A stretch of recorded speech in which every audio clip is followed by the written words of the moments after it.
के शुरू में हम कुछ गर्ल्स को देखते हैं जो एक हॉस्टल में रहते थे। सभी गर्ल्स एक लाइन में खड़ी होकर कुछ कर रही थी। वो लोग अपने चेहरे पर कोई क्रीम अप्लाई कर रही थी जिसे उन्हें एक कैमरा के सामने एक स्पेसिफिक टाइम के अंदर करना होता है। तभी एक लड़की जिसका नाम सोफिया था, उसके हाथों से क्रीम का डब्बा गिर जाती है, जिसे देख उसकी दोस्त विवियन उसे मदद करने चली जाती है, जिससे विवियन अपनी क्रीम नहीं लगा पाती और रूम में एक अलार्म लग जाती है।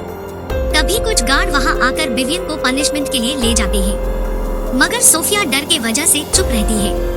कुछ दिनों बाद हम देखते हैं लड़कियों को एक फिल्म दिखाई जाती है जिसमें बताया जा रहा था कि बाहर का दुनिया खराब है, बाहर जाने से उनका मौत हो जाएगी।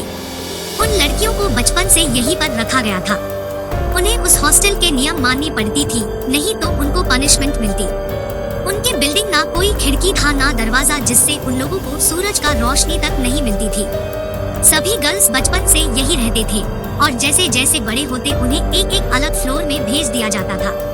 दरअसल यहाँ फ्लोर में जाना मतलब एक लेवल आगे बढ़ना होता था और ताज्जुब वाली बात ये थी कि यहाँ मैक्सिमम लेवल 16 तक जाना होता था, जिसके बाद उनको अडॉप्ट कर लिया जाता है। सभी गर्ल्स को यहाँ पढ़ाई के अलावा सब कुछ सिखाया जाता था।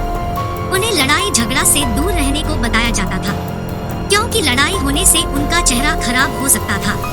क्योंकि लड़कियां बड़ी हो गई थी, उन्हें अपने चेहरे का ध्यान रखना ज्यादा जरूरी हो गया था और उन्हें रेगुलर उन टेबलेट के साथ क्रीम को लगाना जरूरी था।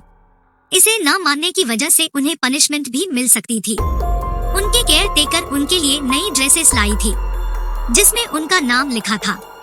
फिर कुछ दिन बाद हम उन्हीं दोनों लड़कियों को देखते हैं, विवियन और सोफिया, जिन्हें हम कहानी के शुरू में देखे थे। दोनों अब लेवल 16 में पहुंच चुकी थी। वो लोग काफी बड़े हो गए थे। अब उन दोनों में उस बचपन वाली पनिशमेंट के वजह से दोस्ती नहीं थी। सोफिया को विवियन के साथ कुछ सीक्रेट बात करनी थी, मगर विवियन उसे इग्नोर करती रही। मौका देखकर सोफिया विवियन से बात कर ही लेती है और उसे सतर्क करा देती है। उसे रात को उन टेबलेट को न लेने की सलाह देती है। विवियन को सोफिया पर भरोसा था, इसीलिए वो टेबलेट नहीं लेती है। रात को सब लोग सो गए थे, सिर्फ विवियन और सोफिया ही थे जिन्हें नींद नहीं था। तभी सोफिया विवियन के पास आकर उसे यहाँ क्या हो रहा है समझाती है। तभी कोई वहाँ आने लगा तो सोफिया अपने बेड पर जाके सो गई। अभी हम देखते हैं वही केयर टेकर वाली लड़की दो गार्ड के साथ आकर दो लड़की को उठा के कहीं ले गए, जिनमें से विवियन एक थी। उन लोगों को एक रूम में ले जाया जाता है जहाँ दो कपल उन्हें खरीदने आई थी।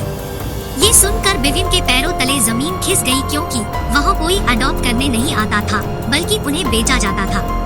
अब अगले भाग में हम देखेंगे कैसे विवियन और सोफिया इन स्कैम का पर्दाफाश करेंगे।